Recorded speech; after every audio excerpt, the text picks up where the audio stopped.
People often wonder what's the primary reason why we have this increase in hate groups, or what seems to be going on. You know, we did have Obama and not everything was okay, but it's not. The shifting demographics are the primary driver in the increase in hate group and hate group activity. In 1970, around the founding of the Southern Poverty Law Center, the nation, these are nationwide statistics, look like this: about 83% white, 17% people of color. And that is really like how the U.S. likes its diversity. Just leave that there. Today, it's not like that at all. And it's really been a dramatic increase in, just a few decades.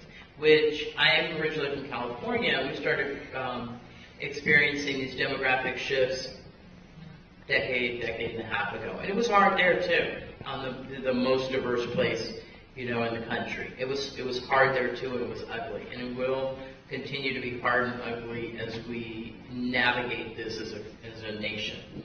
So 66% white, 34% people of color begins to look like signs in different languages, hearing different languages, going back to your old neighborhood, and things looking different, and you feeling like, oh God, what happened?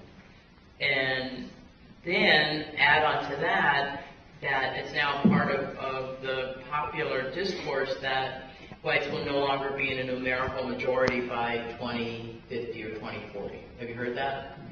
See, everybody knows that now, including the white supremacists. So they mistakenly believe that they can push back against that. And not just them. People thought this, in the 80s when people were talking about immigration, and we weren't able to come up with a comprehensive, a humane, comprehensive immigration reform bill. And it was because people thought that they saw the shifting demographics happening and thinking that if you tamp down on or limit entirely immigration, that you could change the demographics, and you can't. These are some things that have been planned for a while.